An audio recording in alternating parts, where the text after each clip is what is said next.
भारत के मध्यकालीन इतिहास में मुगल साम्राज्य की नींव को मजबूत करने वाले युद्धों में घाघरा का युद्ध विशेष रूप से उल्लेखनीय है। यह युद्ध 6 मई 1529 ईस्वी को हुआ था।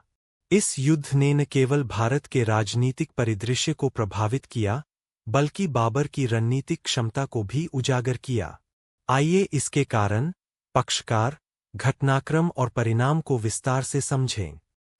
पृष्ठभूमि 1526 ईस्वी में पानीपत के प्रथम युद्ध में इब्राहिम लोदी को हराकर बाबर ने भारत में मुगल साम्राज्य की नींव रखी। लेकिन इस विजय के बाद भी उसकी सत्ता पूर्ण रूप से सुरक्षित नहीं थी। राजपूत चुनौती 1527 ई में राणा सांगा के नेतृत्व में हुए खानवा के युद्ध में बाबर ने राजपूतों को हराया।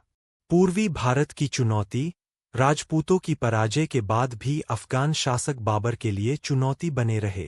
बिहार और बंगाल क्षेत्र में अफगान शासकों के अवशेष तथा दिल्ली सल्तनत के बचे हुए समर्थक लगातार विद्रोह कर रहे थे।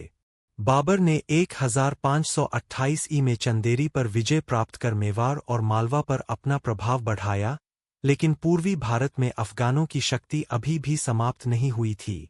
इन परिस्थितियों में घाघरा का युद्ध हुआ, जो बाबर और अफगानों के बीच निर्णायक संघर्ष था। युद्ध के पक्षकार 1 मुगल पक्ष। नेतृत्व बाबर। उद्देश्य भारत के पूर्वी भाग, बिहार और बंगाल में अफगानों के प्रभाव को समाप्त कर मुगल साम्राज्य को स्थिर करना। 2 अफगान पक्ष।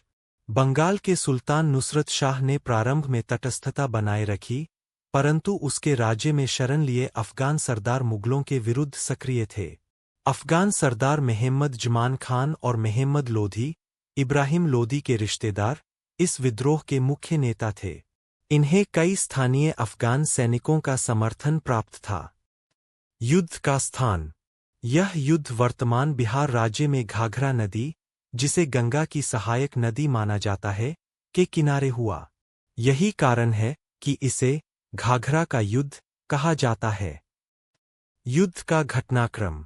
बाबर ने अफगानों के बढ़ते प्रभाव को देखते हुए 1529 ई की शुरुआत में बिहार की ओर कूच किया। उसने सबसे पहले उत्तर प्रदेश और बिहार के कई छोटे ठिकानों को जीत लिया, ताकि अफगानों की सहायता के मार्ग बंद कर दिए जाएं। अफगान सरदारों ने घाघरा नदी के तट पर